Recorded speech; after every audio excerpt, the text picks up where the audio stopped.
Hi, it's me again with CorelDraw Tips and Tricks. Somebody sent me this, and I don't know about on your monitor, but on my monitor, it's moving. It looks like, it's different all the time. If you just stare at it, the back wall is moving down. So they asked how to draw it, and I drew one, and at first, I couldn't really see anything, but now mine's doing it. And mine's even sharper, and it actually looks like it's going down. This is pretty cool. So we're going to make one. I'm going to draw a box. I'm going to try to make it the identical size because it worked.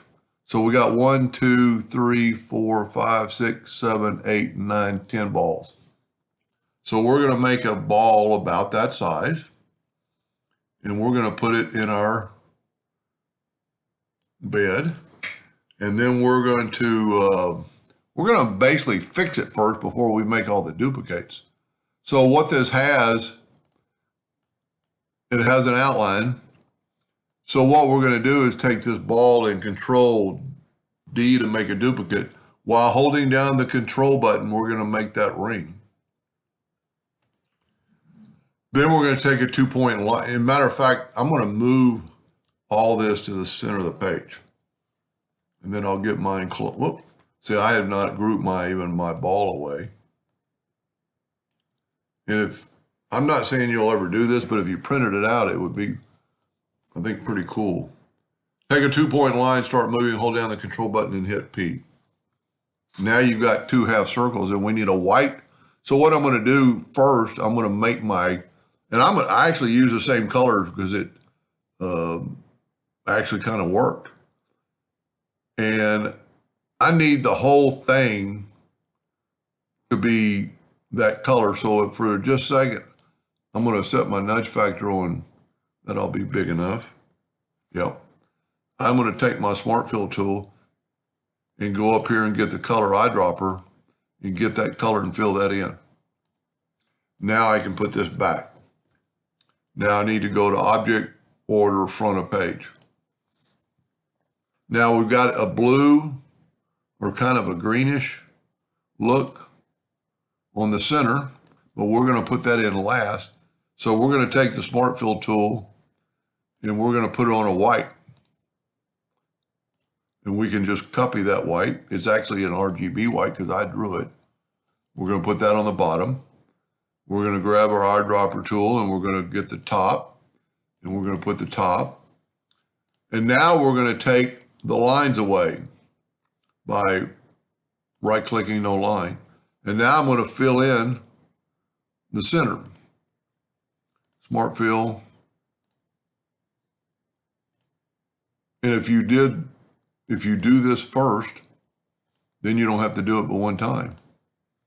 So now we're going to group that together and we're going to put it like right here. See, my lines are still there, but it doesn't really matter. Tell you what, if you get into practice of doing this, I think you'll be a lot happier. Nudge these over. Whoop, see, I nudged the line, nudge that, and then delete those lines. And then nudge Control G to group it and nudge it back. Now there's 10 of them. So we need, and they're about, well, we're just going to have to judge it. Control D and make a duplicate. Start moving it, hold down the control button and make it about that far apart. And then Control D, Control D, Control D. I don't know that you necessarily have to have 10, but because they're grouped, I can count them without counting. I have 10. Now we're going to do the same downhill.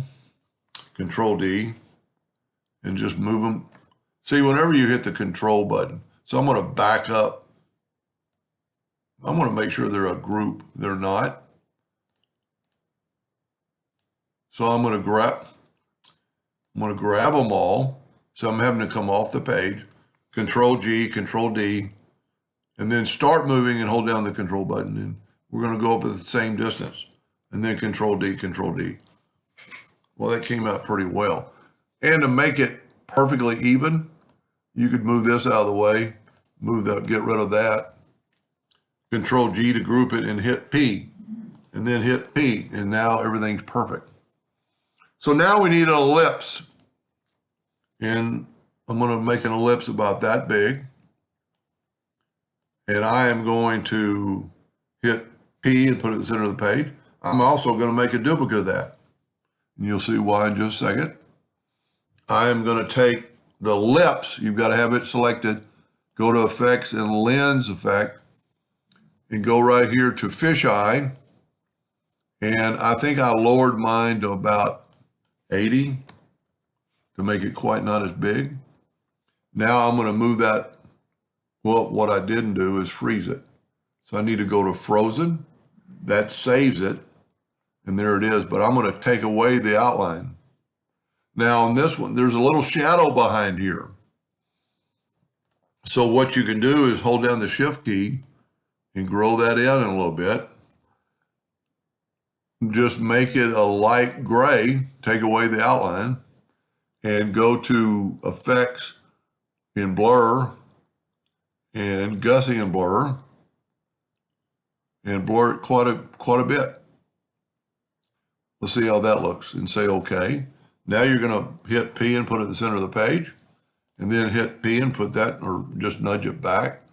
You're going to have to go to Object, Order, Front of Page. So my Gaussian blur is a little bit not dark enough. So I'm going to move it over and make it a black, and maybe not quite that black, and see how it looks. It's too big or not blurred enough. So let's hold down the Shift key and make it just a hair smaller and look at it. That looks pretty good. Now, this is the way I drew it, and I thought, I don't see anything moving, but if you will take your ball and mirror it, it starts moving automatically. Please try this.